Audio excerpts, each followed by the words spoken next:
les services de l'UBS font leur rentrée. Retrouvez tout de suite vos futurs interlocuteurs. Bonjour Sandra Vessier, vous êtes directrice du service des affaires internationales de l'Université Bretagne Sud. Merci d'être avec nous dans le studio de l'Arge. Est-ce que vous pouvez nous parler un peu de votre service, de quoi vous vous occupez exactement ? Bonjour.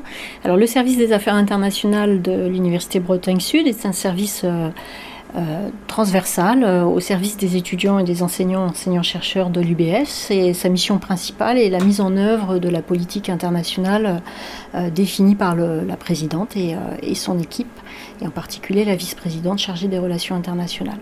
Alors, une des actions phares du service concerne la mobilité des étudiantes, et cette mobilité donc internationale, elle peut être considérée entrante ou sortante en fonction des différents cas. Alors pour les étudiants qui souhaitent poursuivre leurs études à l'international, quelle est la marche à suivre ?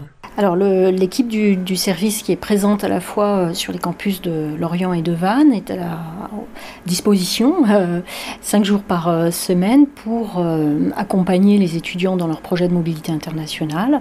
Et à ce titre, on organise en octobre-novembre des réunions collectives d'information sur la mobilité internationale. Donc il s'agira là en fait d'expliquer aux étudiants ce qu'il convient de faire en fait pour compléter son dossier de demande de mobilité en Europe ou hors Union européenne dans le cadre d'un séjour académique, c'est-à-dire partir étudier un semestre ou une année complète dans un établissement partenaire pour suivre une formation en adéquation avec la formation que l'étudiant suit à l'UBS. Et donc l'objet en fait de cette mobilité académique est de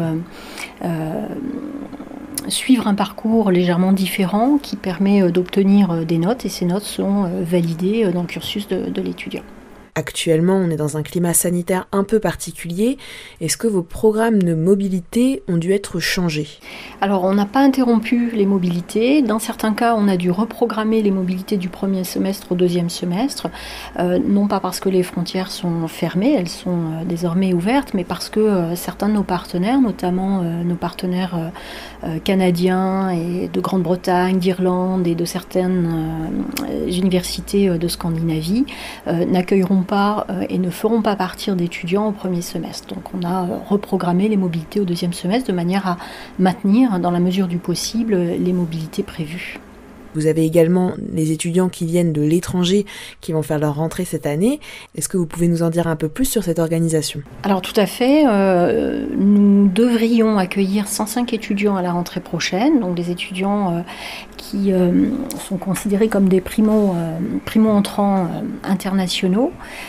Certains sont admis dans le cadre d'accords de coopération, notamment à travers le programme Erasmus+, et d'autres à travers plutôt une démarche individuelle. Pour ces étudiants, chaque année, nous proposons 15 jours d'accueil et d'accompagnement pour notamment les aider dans toutes leurs démarches administratives, qu'il s'agisse simplement de leur inscription à l'université ou compléter un dossier de demande d'aide au logement ou l'affiliation au régime de sécurité sociale étudiante, et puis aussi et surtout dans leur démarche de recherche de logement, qui reste un point crucial quand on arrive de l'étranger. Et dans le cadre de ces 2 semaines d'accueil et d'accompagnement, on propose aussi aux étudiants une visite guidée du campus sur lequel ils vont étudier, et puis une sortie culturelle, une sortie de découverte de notre territoire.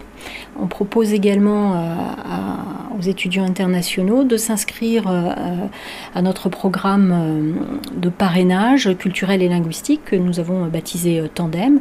Et la nouveauté à compter de la rentrée 2020, c'est que ce programme se fera à travers une appli qui s'appelle Live, une appli qui a été développée par une start-up bretonne, et donc devrait permettre à la fois aux étudiants de l'UBS, mais aussi aux primo-entrants internationaux, de se rencontrer pour établir le contact et avoir l'opportunité d'échanger sur leur culture et aussi sur d'autres langues.